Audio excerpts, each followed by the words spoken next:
Hello, my name is Zilpa Michelle Abong'o. I am Kenya Pipeline Company, KPC's Marketing and Business Development Manager, formerly titled Customer Relations and Marketing Manager, situated within the company's Strategy and Compliance Directorate, or formerly titled Division. I am 34 years old, an energy, particularly oil and gas expert and specialist, having been involved in the areas of trading, supply and logistics, wet stock accounting, revenue management, and now marketing and business growth ideation for a government institution. My current remit is handling the marketing and business growth portfolio within the company. Most primarily, I am involved in growth of the top line of the company's business through the throughput revenue that we generate, as well as new business forays, such as what we're currently handling under the fiber optic commercialization platform, regional market expansion, project management and development, as well as any new venture that the company wants to grow into, like LPG and new business installations or units.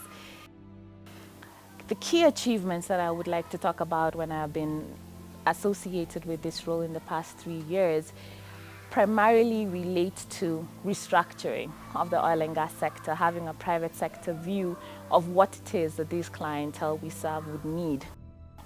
Second key achievement I would like to speak to was the promotional tariff that then became the permanent price review that was officiated and eventually culminated in the EPRA's announcement or proclamation of the same in February of this year, that initially moved us from a 6% spike in overall throughput, 27% spike in Western Kenya facilities, to now what is a permanent 23% growth in our revenue. The third biggest hallmark of my time in KPC has been the business cases that we have developed and put forward, and the corporate strategic plan. The two key pillars that we're charged with in this department being geographic expansion and business leadership. Another key milestone that I would like to talk about has been the sanitizer project. So this came about due to the global pandemic that we're all currently experiencing, which is COVID-19. The Kenya Pipeline Company has announced that it has produced and dispatched free hand sanitizers. Kenya Pipeline Company says it will ensure it supplies the country with 20,000 litres of hand sanitizer weekly. The first batch of the sanitizers has been distributed to different counties through the offices of the county commissioners and the council of governors. And under the stewardship of our managing director came this brilliant idea to generate hand sanitizer manufactured from our own blending formulation that we shared with different corporate partners. 32 companies later, 16 government agencies later, over 100 non-governmental, community-based and faith-based organizations later, we have generated 1.5 million litres of sanitizer out of 1.2 million litres of ethanol availed to us from the Kenya Revenue Authority and distributed to 47 countries in 8 tranches that have so far been very instrumental in the sanitation initiative of the government. Finally, another key thing that I would like to talk about has been our customer engagement and interactivity.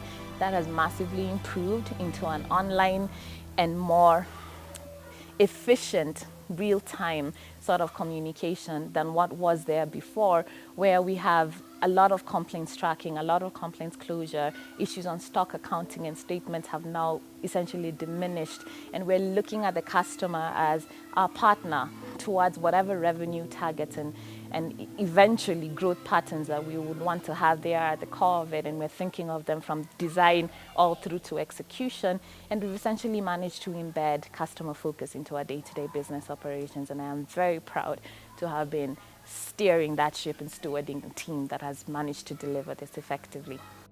Taking it back, I have attained a Master of Science degree from University College London. It's titled Economics and Policy of Energy and the Environment, EPEE. I attained this through a scholarship program funded by the UK government under the Department of Foreign and International Development through the Foreign and Commonwealth Office. It's titled Her Majesty the Queen Scholarship because it's one alongside the Chevening Scholarship that is offered on a very prestigious level to outstanding individuals. The basis of my love affair with the oil and gas sector began when I was barely 17 years old. I remember being glued to the screens on all these international media circuits where they talk about the flow of oil, literally from production to shipping, you name it. I was interested. I essentially have gone through the whole 9 yards when it comes to oil and gas. So I would definitely call myself a consummate insider, and I would definitely also call myself an expert. I come from the private sector. That is my basis, and that is my essentially initiating contact with Kenya Pipeline Company. Aside from the work that I do, I am very, very passionate about matters arts, matters youth, matters environment, matters documentary. I spend a lot of my time traveling to get to interface with the world in terms of building that interpersonal connectivity, with humanity, because what we do does affect human beings. Energy does affect human beings. Energy does affect nature and the environment. And I feel like at a very soulful level, I am connected to all the forms of life and energy that we generate and that we produce. I have also been awarded in various niches of my life. I had the opportunity to write as a collaborative writer in a coffee table book that was published in 2010 called Seeking Destiny, and a conversation with high-achieving women in Kenya. I've also been feted as the best presenter at one of the undertakings we did with KPC in Johannesburg as the best national oil presenter. Looking at opportunities in Africa, let's begin at home. We talk about Senegal having a 22% penetration rate in terms of use of LPG for home use. Kenya has that potential easily, with greater storage equals greater access equals cheaper pricing equals higher penetration. We need to create more opportunities and connectivity in terms of corridors, and so the Kenya Transport and Logistics Networks creates that opportunity for energy to reach as far and as deep as it needs to within the economy through rail, through pipeline, through road. Globally, of course, we've seen countries become more energy independent, such as America. So I think more countries are getting oriented towards enhancing their energy mix away from just fossil fuels. And KPC, being at the heart of fossil fuels transportation, then needs to continue thinking about how we then facilitate and engage in infrastructural enhancements that then allow for private sector to invest in cleaner energy.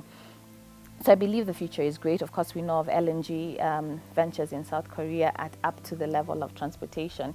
And we also know of Turkey using autogas. So I see the future of energy definitely being more alternatives-based, more innovative. And I believe that KPC needs to very much be within those conversations as we take this to the next platform. So for me, KPC, sky's the limit.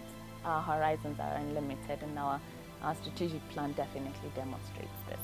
Wherever we go, we'll be ambassadors of KPC in spreading that great brand equity and ensuring that our customer knows that they are valued in this organization.